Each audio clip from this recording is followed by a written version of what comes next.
bagaimana manusia harus hidup. Maka dia mengandung si Maria sama dengan ibu yang lain. Yesus dilahirkan di kandang domba yang hina, menunjukkan bahwa Allah mau mengajarkan manusia tentang yang namanya kerendahan hati. Haleluya. Dia bisa pilih hotel yang paling mewah atau kerajaan Herodes pada saat itu untuk tempat lahir daripada Yesus. Tapi Tuhan tidak lakukan ini. Kenapa? Karena yang mau diselamatkan itu manusia.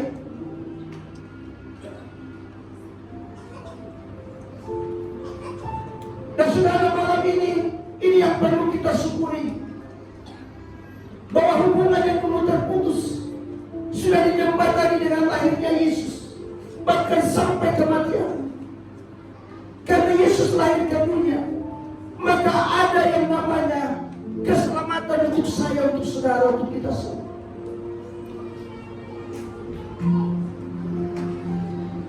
Dia datang sebagai wujud manusia. Dia tunjukkan bagaimana harus hidup dalam kesederhanaan, hidup dalam kerendahan.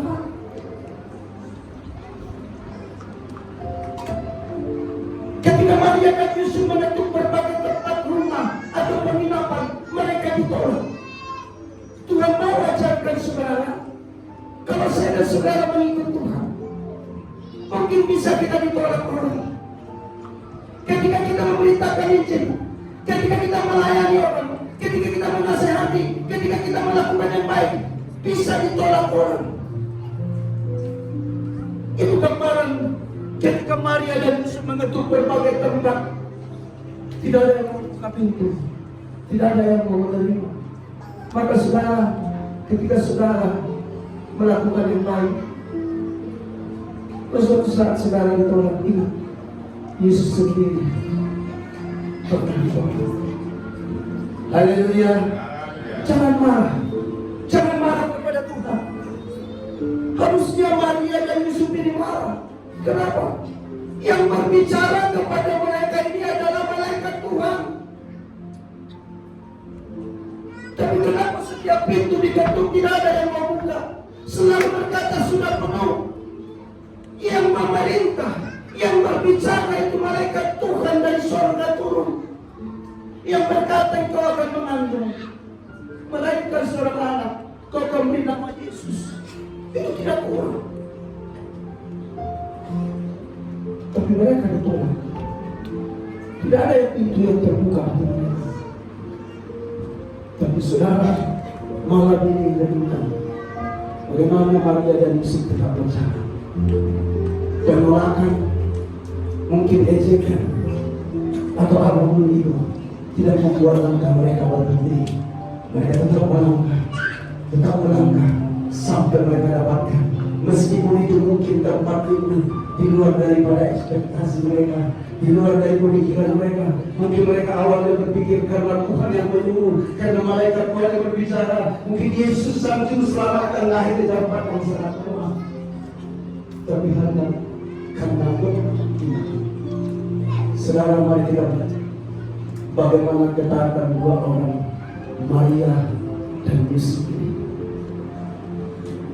Ada malaikat berbicara kepada mereka, Tuhan, tapi justru yang mereka dapatkan lain daripada apa yang mereka pilih. Tapi mereka tetap melangkah. Ini yang pertama, saudara-saudara. Lalu yang kedua yang kita pelajari, saudara-saudara, dikatakan bahwa kelahiran Yesus itu sudah dibuatkan. Bahkan di perjanjian lama, kalau saudara baca, ada hampir 300 nubuatan tentang kedatangan Yesus. Dan 300 itu diselesaikan hanya dengan satu kedatangan, yaitu Yesus. Saya bacakan bagi kita semua, saudara, yaitu tentang nubuatan. Saya ambil hanya dari kitab Yesaya 7 ayat 14 dikatakan seperti ini. Sebab itu Tuhan sendirilah yang akan memberikan kepadamu suatu pertanda. Sesungguhnya seorang perempuan muda mengandung dan akan melahirkan seorang laki-laki, dan ia akan menamai dia Immanuel. Dan dalam Yesaya 9 ayatnya yang kelima dikatakan, sebab seorang anak telah lahir untuk kita, seorang putra telah diberikan untuk kita, lambang pemerintahan ada atas bahunya, dan namanya disebut orang penasehat ajaib, Allah yang perkasa, Bapa yang kekal, Raja yang damai. Haleluya, kita tepuk bagi Tuhan kita. Inilah yang membuat kita bangga memiliki Allah seperti Dia, bahwa Dia memiliki rancangan yang sempurna. Ada rentang waktu 700 tahun dari zaman kehidupan Nabi Yesaya ini sampai kelahiran Yesus, dan itu digenapi. Itu digenapi, saudara. Itu yang membuat kita bangga menjadi pengikut Yesus. Itu yang membuat kita bangga memiliki suraman Tuhan dalam hati kita. Jadi kedatangan terakhir tiba-tiba dalam perjanjian lama begitu banyak ungkapan yang sudah disampaikan dan tuliskan dalam kitab ini, saudara-saudara yang dikasih dalam nama Yesus. Dan yang ketiga, saudara-saudara, saya akan buat singkat saja, bahwa dikatakan saudara-saudara bahwa dalam Lukas 4 dikatakan, lalu sebelum saya katakan Lukas 1:30 dikatakan, kata Maria, sesungguhnya aku ini hamba Tuhan, jadilah padaku menurut perkataanmu. Ketika malaikat itu berbicara bahwa dia akan melahirkan seorang anak,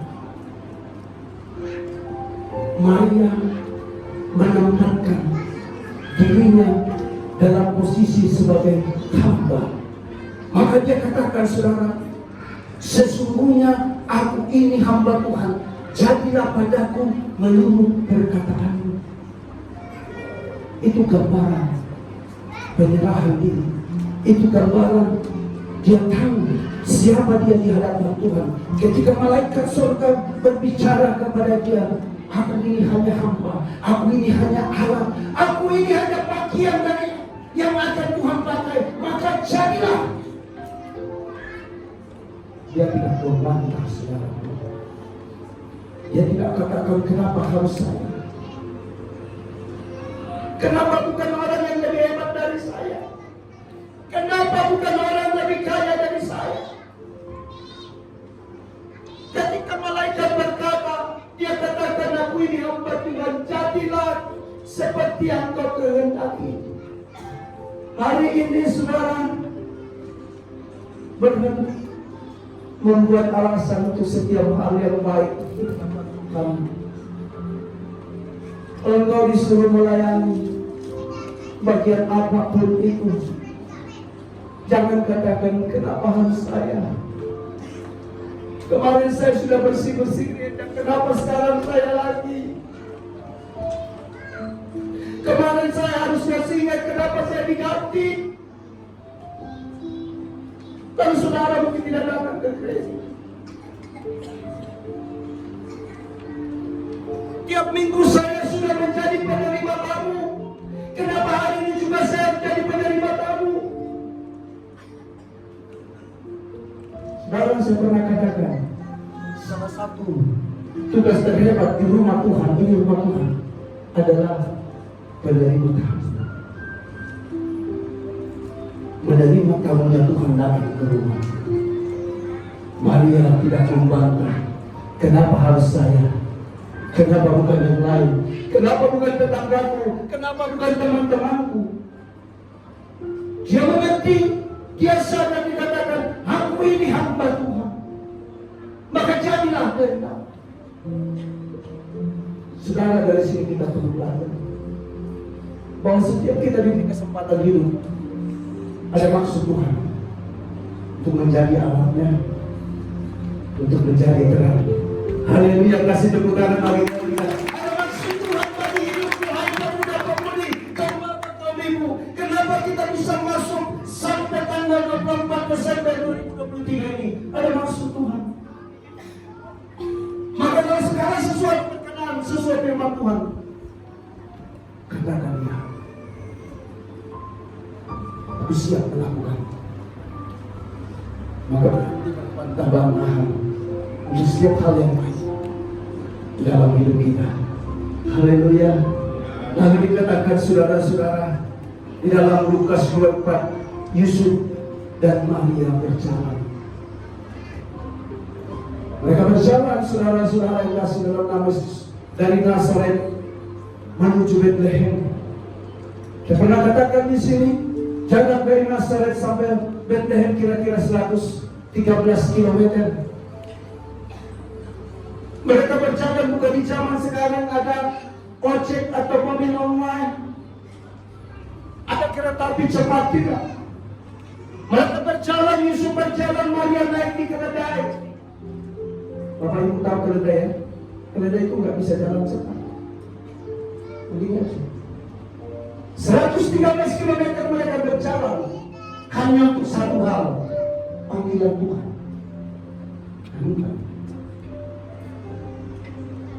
Kita anggap saja mereka berjalan dengan kecepatan karena hamil 4 km per jam. Mereka berjalan satu hari karena butuh istirahat, karena mengandung 8 jam. Berarti dalam satu hari mereka bisa berjalan mencapai 32 km. Untuk mencapai 113 km berarti mereka butuh 3-4 hari. Saudara, pertanyaannya, kenapa orang tua ini mau berjalan begitu jauh?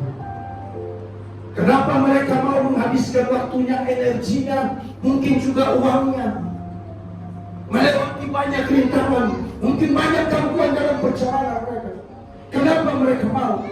Jawabannya hanya satu. Mereka percaya apa yang Tuhan katakan melalui malaikat.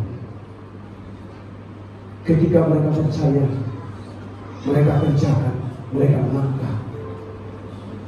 Banyak orang, saudara, zaman ini hanya percaya kepada firman, percaya kepada Tuhan, tapi tidak mau melangkah.